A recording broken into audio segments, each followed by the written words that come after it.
Welcome sa aking YouTube channel at ito ay first vlog ko dito sa aking channel na ito. At ang ituturo ko sa inyo ngayon ay ang Korean alphabet. So, ang uunahin natin ay yung 21 vowels. Dahil merong 21 vowels ang Korean alphabet, ay uunahin muna natin yung 10 basic vowels. Sa Korean alphabet, merong 21 vowels. Then, yung aking unang ituturo muna sa inyo ay yung 10 basic vowels. So, alam ko dito sa YouTube ay marami ng tutorial para pag-aralan ang Korean, gaya nito, Korean basic vowels. Ano-ano nga ba ang vowels sa Korean alphabet? So, uunahin natin na yung A. Ganyan po yung pagsulat. Simula itaas, pababa, kaliwa, to kanan. Ayan po yung character na A. So, isusulat ko po dito sa baba yung kanyang romanization sa English or yung kanyang sound. A. Para ding Tagalog, di kaya English, ganun po siya. A. Kasunod ay ya. Isusulat ko yung English romanization niya or yung English character para pag halimbawa mapunta man kayo sa Korea, ang karaniwan nag-aaral ng Korean language ay yung gusto magtrabaho dito sa South Korea, di kaya ay nakapangasawa ng Korean. Halimbawa, makita nyo yung character na ito, so meaning niya or yung kanyang sound ay A. Ganun yung kanyang pagbasa, guys. Ang sound naman nito ay ya. Ganyan, guys, ya. So, tatandaan nyo lang, pag nagkakaroon ng isa pang guhit, gaya nito, di ba, isa lang yung kanyang line. So, pag nagkaroon pa ng isang line, gaya nito, may sound na siya na Y. Kasunod nito ay O. So, ito yung soft na O. Pag bibigasin nyo, guys, ito ay yung bibig nyo naka-oval. Ganun. Naka-oval. Yung shape ng inyong bibig O. Ganun. So, sa English, romanization naman, guys, or yung kanyang sound ay ganyan. E-O, yung spelling. Pero yung kanyang bigkas ay O. Ganun. Pa-oval yung inyong bibig. Yo. Nasaan? Hindi na lumalabas ang ink. Basta tatandaan nyo ang una left to right, top to bottom, guys. Taas hanggang baba. Ganyan. So, ang sound naman niya ay, ano sabi ko sa inyo kanina? Pag nagiging double yung guhit, tatandaan nyo na nadadagdagan ng Y sound. Yo. Naka-oval din yung inyong bibig. Yo. Ganon. Next naman, U. Ito yung U sa atin, sa Tagalog or sa English na malambot sa vowels sa atin. Yung A, E, I, O, U. Yung malambot na O. Ganun lang siya, guys. Basta O lang siya. O. Ang pagsulat ng Korean character or Korean alphabet ay magsisimula sa left to right, top to bottom, or top to bottom, left to right, guys. Kasunod naman ay yo. Ayan. Tatandaan nyo yung sinabi ko kanina. Pag nagdadalwa or nagdouble yung guhit niya, guys, may sound na Y. Tama. Yo. As in yo-yo. Ganun, guys. Bilog. Pabilog na yung ating labi pag ating ipopronounce ito.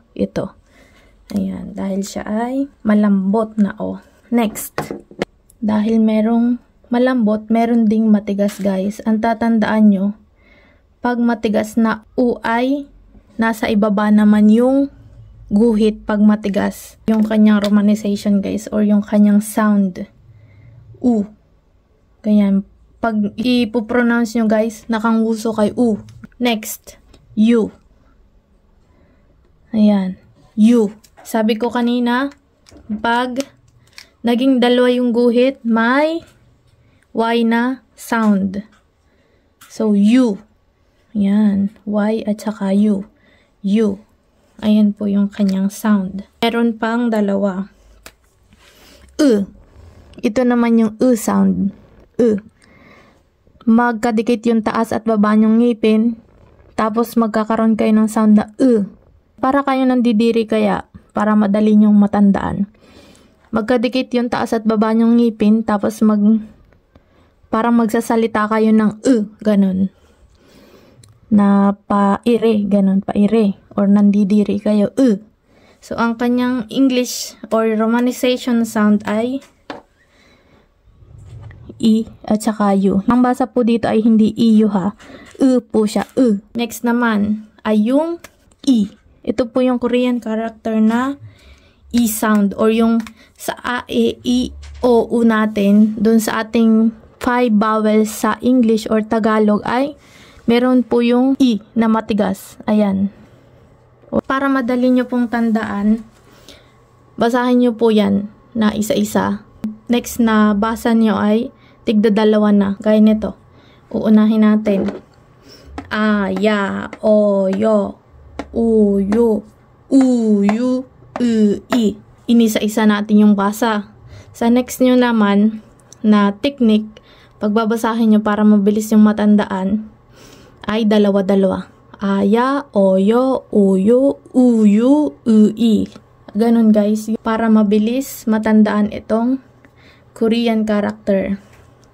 So, pag pupunta nga pala kayo dito sa Korea guys, walang ganto, walang ganyan, English romanization or English sound sa bawat character ng Korean. Halimbawa, mapupunta kayo sa labas. So, makikita nyo na lang basta ay mga Korean character. Gaya nyan. Wala na po yung mga ganito. Kaya naman, sinusulat ko ito, mga English character or romanization, para sa sound. Para matandaan nyo kung anong sound ng character na ito. Nung unang pag-aaral ko din ng Korean language or Korean alphabet, ay hindi ko talaga matandaan kung anong sound ng ganito. Ayan. Ang next ko na pinag-aralan ay nilagay ko sa ilalim ng bawat character, Korean character, yung mga English sound or yung mga romanization. Tsaka ko binasa. Binasa ko ng isa-isa. Yun, yung tinuro ko sa inyong technique. Tapos, ginawa ko na dalawa-dalawa. Para matandaan ko guys. Ganun yung ginawa ko. Share ko lang din sa inyo. Kaya ako nag-aral ng Korean language or ng Korean alphabet ay kasal po ako sa Koreano. Ganun. Na-share ko lang sa inyo. Tatandaan nyo na lang na ang technique dito para madali nyong matandaan ay dalawa-dalawa yung pagbasa. Tapos, basta isang guhit sa isang character ay single lang siya. Pero pag nagiging dalawa, meron na siyang Y na sound. Ganun na lang yung tatandaan nyo guys. So, ang matandaan nyo lang ay ito. Ayan. Yung mga single na guhit. So, sa susunod, pag naging double na yung guhit, matatandaan nyo na kung anong sound niya guys. Ganyan. Kagaya nito, ya, yo, yu, yu. Pag nakita nyo yung single na guhit na nakaharap sa kanan, yung guhit na ito, si ay a. And then, pag nagkaroon pa na isang guhit, ay meron na siyang Y sound. Dito naman ay, pag nakaharap sa left, ang sound niya ay O. Pa-oval yung inyong bibig. Dito naman ay, pag nagkaroon pa na isang guhit, meron na siya ulit Y na sound. Ganun guys, ang technique sa pag-aaral ng Korean alphabet. Gaya nito, O. Isa lang yung kanyang guhit. Pag nakataas, tatandaan nyo, pag nakataas, malambot siya guys. Pag nakataas ang guhit. Tapos, pag dalawa na yung guhit na nakataas, siya ay may sound na Y na. So, yo. Ayan. Tapos, dito naman, pag nakababa yung guhit, matigas. Tapos, pag naging dalawa yung nakababang guhit, yun na po siya, U. Ayan, 'di ba? At tapos ito, sound. Magkadikit yung itaas at baba nyong ngipin. And then magbibigas kayo or para kayong nairi or nandidiri. Ganun. Tapos ito yung kanyang karakter sa Korean na ang sound ay E. So buburahin ko na po ito para mapunta na tayo sa next topic. Sinulat ka na rin po dito sa taas yung pagkasunod-sunod guys ng Korean character and then yung romanization or yung sound niya guys. Ayan. Kasunod naman guys na ituturo ko sa inyo para mabuo natin yung 21 vowels ay merong tinatawag namang 11 complex vowels or yung combined vowels. Anong ibig sabihin ng combine? Yung pinagsamang dalawang vowels guys. Nasaan manggagaling? Dito din po sa itaas or dito sa 10 basic vowels din manggagaling. Bakit ko ituturo sa inyo yung 11 complex vowels or yung tinatawag na combined vowels? Para malaman nyo lang guys kung saan nanggaling or kung ano yung pinagsamang dalawang vowels para mabuo yung isang character. Yung unang character na ituturo ko sa inyo ay A, Ya, O, Yo. So, unahin natin yan guys. Ano yung sabi ko sa inyo? Yung proper na pagsulat ng Korean character ay simula taas pa baba and then left to right. Yun yung tinuro ko sa inyo guys, diba? Wala ng ink. Kasunod ay O. Kita nyo ba? Kasunod ay Yo. Ayan, 4 muna. A, Ya, O, Yo. So, sa bawat isa ng character na ito, para magawa natin yung combined vowel, kailangan pa rin natin ng isa pang vowel na dito din natin kukuhain sa 10 basic vowels, which is itong E. Saan natin ilalagay? Dito lang sa gilid. Ayan. Magiging ganito na po yung kanyang itsura. And then, ituturo ko din sa inyo yung romanization niya, parang ganito, or yung kanyang sound. Para maalala nyo, pag nakita nyo itong character na ito, yun pala yung kanyang sound. Kaya ako isusulat sa ibaba ng bawat character na ito guys, yung kanya-kanyang sound. So, ang sound nito ay E. Ganun guys. E. E. May sound, may hangin sa dulo. E. Ito naman ay Ye. Ganun guys yung kanyang sound. May Y sound na siya. Ye. Hindi nyo ba kita yung guhit? Kita naman pala guys. Diba? Nadagdagan ng E. E sound. Or yung E character. Korean character. Dito nilagay sa gilid. Pinapakita ko sa inyo guys para maunawaan nyo isa-isa kung ano yung pinag-combine na Korean character para makabuo ng 11 complex vowel or yung 11 combined vowel. Kasunod naman ay, ang sound nito ay E. Ito na yung malambot na E sa ating 5 vowels sa Tagalog at sa English. E. Kasunod naman niya ay Ye. Ito yung Ye na parang yes, ganon siya guys. Pero wala siyang S ha. Ye. Diba sa yes, may Y at saka E. Ganon yung kanyang pagka-pronounce. Wala lang siyang S. Ye yung kanyang sound. Ayan. Naintindihan? Burahin ko muna ito ha. Kasunod namang character na mayroong tig-tatlong combined vowels ay itong O at saka itong matigas na U. Ayan.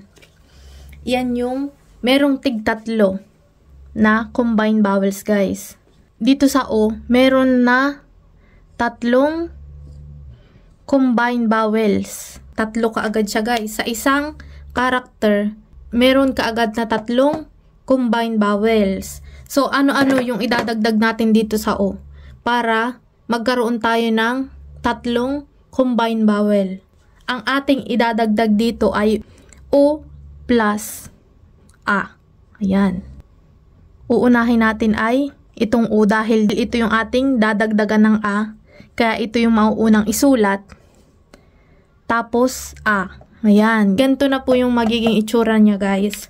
Pag dinagdagan pa natin ng isang vowel. Nakabuo na tayo ng isang combined vowels na dito nag-start sa U. U na malambot. Next naman, ano yung ipapag-combine natin? U at saka E. U at saka E. U plus E. Yan. So, ang magiging itsura niya po ay ganyan na po yung kanyang itsura. Next naman, na ating papag-combinein ay itong U at saka E. U plus E. So, magiging ganito na po yung kanyang itsura, guys. So, ang mga sound nito ay wa, we, we. Yung English sound po ng bawat isa nito ay isusulat ko din dito sa baba para matandaan nyo. Or para pag halimbawa nakita nyo ulit itong isang karakter na ito or yung pinag-combine na karakter na ito. Ah, yan yung wa. Ganun. Ang tatandaan nyo pang isa pa dito, pag ang nauna sa pinag-combine na dalawang vowels ay itong U at saka U, magkakaroon na po siya ng sound na W. Tama. Kaya ang basa ko dito ay wa, we, we. Ito na po yung kanyang English sound or yung romanization niya, guys. Wa, ito naman ay we. Ito yung palagi ninyo naririnig sa Korean drama. We. 왜 그거 나한테만 던져? 왜 나한테만? 왜 나한테만 하냐고? 왜 나한테만? 왜 갑자기 소리를 질러? 아이고 깜짝이야! Ganyan, guys. Tapos dito naman, we. So, sa libro, makikita nyo ang pagka-romanization nito ay o, i. So, pag binigkas nyo nga naman ay we, we. Ganun nga naman yung pagkabigas dito sa romanization niya. Para madali na lang nating tandaan, gaya ng sinabi ko kanina, na pag nauna sa pinag-combine na Korean vowels ay O, di kaya ay U, magkakaroon na siya ng sound na W. So, kaya ang sound nito ay we. Ganun na siya, guys. Hindi na uwe, uwe. Meron na tayong nabuo na tatlong combined vowel na nanggaling dito sa U at saka sa A. So, meron na tayong wa. Pinag-combine na U plus E, meron na tayong we. Next, U plus E, we. So, sa libro makikita nyo, we. Next, dito din sa U, may manggagaling din ditong tatlo. Gaya nito.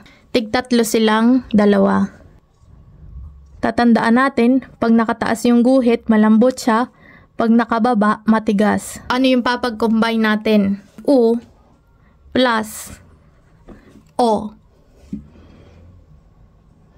Wo. Ganyan. Sinabi ko sa inyo kanina, magkakaroon tayo ng W sound pag nauna ay U, di kaya ay U sa papag-combine na dalawang vowels. Or ang English sound po niya or yung romanization niya ay ganito na. Wo. Ganyan. Masyado yatang ano dito. Maliit yung space. U plus E. So, ito na yung kanyang magiging itsura, guys. U plus E. Ganito na po yan.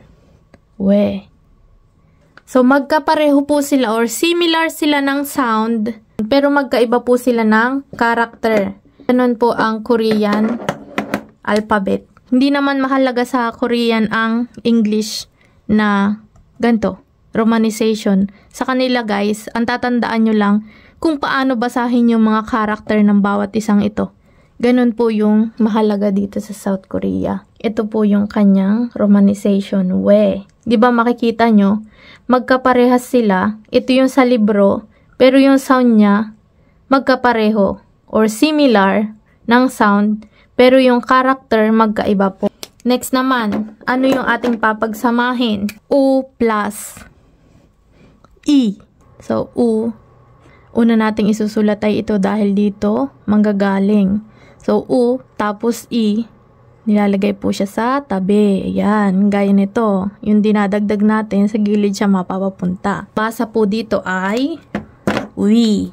Ito po yung English romanization or yung English sound. Meron pang isa. Ang ating papagsamahin naman ay itong plus e. Ito guys. Yan yung ating papagsamahin. So, magiging itsura na niya ay ganito. So, e. Ito yung mauuna. Hindi po siya magkadikit ha. Meron pong space dito na padikit lang. Ayan. We. Hindi pantay. Yan. Hindi pa rin pantay. Pero okay na yan guys. Maintindihan nyo lang. Yung romanization niya ay E. Ganyan. E. Matigas yung pagka-sound niya. Tsaka E. E.